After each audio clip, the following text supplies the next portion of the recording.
انہوں نے ہمارے عذاب کی آہٹ محسوس کی تو وہ لوگ وہاں سے بھاگنے لگے، اور ان سے کہا گیا کہ مت بھاگو، لوٹ آؤ جہاں تمہیں سامان عیش و عشرت دیا گیا تھا، اور اپنے مکانات یعنی محلات کی طرف، تاکہ تم سے سوال کیا جائے۔ لعلکم تسألون، یعنی عذاب کے بعد تمہارا حال پوچھا جائے گا کہ تم پر کیا بیتتی، کس طرح بیتتی اور کیسی بیتی ہے۔ یہ سوال بطور طنز اور مذاق کے ہیں، ورنہ ہلاکت کے سکنجے میں کس جانے کے بعد وہ جواب دینے کی پوزیشن میں ہی کب رہیں گے۔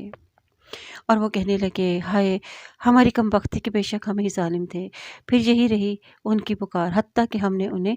کٹی فصل اور بجھی راکھ جیسا بنا دیا، اور ہم نے آسمان و زمین کو اور جو کچھ بھی ان کے مابین ہے کھیلتے ہوئے بے مقصد نہیں پیدا کیا، بلکہ آسمان و زمین کی تخلیق میں انسانوں کے لیے قدرت کی نشانیاں ہیں کہ وہ اس سے وہ سبق سیکھیں اور جان لیں کہ کائنات کا خالق اور مدبر صرف ایک اللہ ہی کی ذات ہے۔ اگر ہم یوں ہی سامان تفریح بنانا چاہتے اور اگر ہم نے یہی کچھ کرنا ہوتا تو اپنے پاس ہی سے یہی کچھ کر لیتے، بلکہ ہم حق کو باطل پر پھینک مارتے ہیں تو وہ اس کا سر پھوڑ دیتا ہے، پھر یکایک وہ باطل ملیا میٹ ہو جاتا ہے، اور تمہارے لیے ان باتوں کی وجہ سے ہلاکت ہے اور جو تم بناتے ہو۔ یعنی تخلیقی کائنات کا ایک مقصد بتایا گیا ہے کہ یہاں حق کو باطل کی جو مار کا آرائی ہے اور خیر و شر کے درمیان جو تصادم ہے، اس میں ہم حق اور خیر کو غالب اور باطل اور شر کو مغلوب کریں گے۔ چنانچہ ہم نے حق کو باطل پر، سچ کو جھوٹ پر اور خیر کو شر پر دے مارا، جس سے حق کو غالب کر دیا جاتا ہے اور باطل کو مٹا دیا جاتا ہے۔ وَلَهُ مَا فِي السَّمَاوَاتِ وَالْأَرْضِ وَمَنْ عِندَهُ لَا يَسْتَكْبِرُونَ عَنْ عِبَادَتِهِ وَلَا يَسْتَحْسِرُونَ، اور اسی کے لیے ہے جو کچھ آسمان و زمین میں ہے اور جو فرشتے اس کے پاس ہیں، وہ اس کی عبادت کرنے میں تکبر نہیں کرتے اور نہیں اکتاتے ہیں، وہ رات اور دن اس کی تسبیح کرتے ہیں اور سست نہیں پڑتے۔ کیا انہوں نے زمین میں ایسے معبود بنا لیے ہیں جو مردوں کو زندہ کر دیں گے؟ اور اگر ان دونوں یعنی زمین و آسمان میں اللہ کے سوا کئی اور معبود ہوتے تو یہ دونوں ہی تباہ ہو جاتے۔ چنانچہ اللہ عرش کا رب اور ان باتوں سے پاک ہے جو وہ مشرک بیان کرتے ہیں۔ یعنی اگر زمین اور آسمان میں دو معبود ہوتے اور دونوں کا ارادہ اور شعور اور مرضی کارفرما ہوتی تو یہ نظام کائنات اس طرح قائم نہیں رہ سکتا تھا، بلکہ سارا نظام بگڑ جاتا۔ دونوں کے اختیارات ایک دوسرے کے مخالف سندیں استعمال ہوتے رہتے۔ لا یسأل عما یفعل وہم یسألون، اور جو کچھ کرتا ہے اس کے بابت اس سے سوال نہیں کیا جا سکتا، جبکہ ان لوگوں سے پاس پرس ہوگی کہ انہوں نے اللہ کے سوا اور معبود بنا لیے ہیں۔ کہہ دیجئے تم اپنی دلیل لاؤ، یہ توحید ہی میرے ساتھیوں کا ذکر ہے اور مجھ سے پہلوں کا بھی ذکر ہے، بلکہ ان میں سے اکثر حق کا علم نہیں رکھتے، لہٰذا وہ اس سے منہ پھیر لیتے ہیں۔ وَمَا أَرْسَلْنَا مِن قَبْلِكَ مِن رَّسُولٍ إِلَّا نُوحِي إِلَيْهِ أَنَّهُ لَا إِلَٰهَ إِلَّا أَنَا فَاعْبُدُونِ، اور آپ سے پہلے ہم نے جو بھی رسول بھیجے اس کی طرف یہی وحی کرتے رہے کہ بے شک میرے سوا کوئی معبود نہیں، لہٰذا تم میری ہی عبادت کرو۔ یعنی تمام پیغمبر بھی یہی توحید کا پیغام لے کر آئے، اور انہوں نے کہا رحمان نے اولاد بنائی ہے، وہ اس سے پاک ہے، بلکہ وہ فرشتے تو اللہ کے معزز مکرم بندے ہیں، یعنی تابعدار بندے ہیں۔ وہ بات کرنے میں بھی اس سے سبقت نہیں کرتے، وہ اس کے حکم پر عمل کرتے ہیں۔ وہ جانتا ہے جو کچھ ان کے آگے اور پیچھے ہے، اور صرف اسی کی سفارش کریں گے اور جس کے لیے اللہ پسند کرے گا، اور وہ اس کے خوف سے ڈرنے والے ہیں۔ یہاں مشرکین کا نظریات کا رد ہے جو فرشتوں کو اللہ کی بیٹیاں قرار دیتے تھے۔ فرمایا وہ اللہ کی بیٹیاں نہیں ہیں، اس کے ذی عزت بندے ہیں، یعنی فرشتے ہیں، اور اس کے فرما بردار ہیں۔ اللہ کی ذات تمام کمزوریوں سے پاک ہے، اس لیے کہ اسے اولاد کے سہارے کی ضرورت ہی نہیں۔ اس سے معلوم ہے کہ انبیاء اور صالحین کے علاوہ فرشتے بھی سفارش کریں گے، لیکن سفارش انہی کے حق میں ہوگی جن کے لیے اللہ پسند فرمائیں گے۔ اور ان میں سے جو یہ کہے کہ بے شک اللہ کے سوا میں بھی معبود ہوں تو ہم اسے جہنم کی سزا دیں گے۔ ہم ظالموں کو اسی طرح سزا دیتے ہیں۔ کیا کافروں نے نہیں دیکھا، یعنی غور نہیں کیا کہ بے شک آسمان و زمین باہم ملے ہوئے ہیں، پھر ہم نے ان دونوں کو الگ الگ کر دیا اور ہم نے پانی سے ہر زندہ شے بنائی، کیا پھر وہ ایمان نہیں لاتے؟ اور ہم نے اس زمین میں پہاڑ بنائے تاکہ وہ ان کے سامنے جھک نہ پائیں، اور ہم نے اس میں کھلی راہیں رکھی تاکہ لوگ راہ پائیں، اور ہم نے آسمان کو محفوظ چھت بنایا جبکہ وہ اس آسمان کی نشانیوں سے منہ پھیر لیتے ہیں۔ اور وہی اللہ ہے جس نے رات و دن، سورج اور چاند و ستاروں کو پیدا کیا ہے، سب اپنے اپنے میدان میں تیرتے پھرتے ہیں۔ اور اے نبی صلی اللہ علیہ وسلم، ہم نے آپ سے پہلے بھی کسی بشر کو ہمیشہ کی زندگی نہیں دی، پھر اگر آپ مر جائیں تو کیا وہ ہمیشہ رہنے والے ہیں؟ ہر نفس موت کو چکھنے والا ہے، اور ہم تمہیں پرکھنے کے لیے برائی اور بھلائی سے آزماتے ہیں، اور آخر کار تمہیں ہمارے ہی طرف پلٹنا ہے۔ یعنی یہ زندگی ایک امتحان ہے، یعنی کسی بھی مصائب اور آلام سے دوچار کر کے، یا کبھی دنیاوی وسائل کی فراوانی سے بہرور کر کے، یا کبھی صحت اور فراخی کے ذریعے سے، اور کبھی تنگی اور بیماری کے ذریعے سے، اور کبھی فکر و فاقہ میں مبتلا کر کے ہم آزماتے ہیں، تاہم ہم دیکھیں کہ شکر گزار کون کرتا ہے اور ناشکری کون کرتا ہے، صبر کون کرتا ہے اور ناصبری کا مظاہرہ کون کرتا ہے۔ شکر اور صبر یہ رضائے الہی ہے، اور کفران نعمت اور ناصبری غضب الہی کا موجب بنتا ہے۔ اور جب کافر آپ کو دیکھتے ہیں تو وہ آپ کو مذاق ہی کا نشانہ بناتے ہیں اور کہتے ہیں کہ کیا یہی ہے جو تمہارے معبودوں کا ذکر کرتا ہے، جبکہ وہ خود رحمان کے ذکر کے منکر ہیں۔ انسان جلد بازی سے تخلیق کیا گیا ہے، میں جلد تمہیں اپنی نشانیاں دکھاؤں گا، لہٰذا تم مجھ سے جلدی کا مطالبہ نہ کرو۔ خلق الانسان من اجل، یعنی یہ کفار کا مطالبہ ہے کہ عذاب کے جواب میں ہے، چونکہ انسان کی فطرت میں جلد بازی ہے، اس لیے وہ پیغمبروں سے بھی جلدی جلدی مطالبے کرنے لگتے ہیں، اور کہتے ہیں کہ اپنے رب سے کہو کہ ہم پر فوراً عذاب نازل کر دے۔ اللہ تعالیٰ نے فرمایا جلدی مت کرو، ان قریب اپنی نشانیاں یعنی عذاب دکھائیں گے۔ اور وہ مسلمان کہتے ہیں اگر تم سچے ہو تو یہ عذاب یا قیامت کا وعدہ کب پورا ہوگا؟ یہ وہ مسلمانوں سے کہتے تھے۔ کاش کافر اس وقت کو جان لیں جب وہ اپنے چہرے سے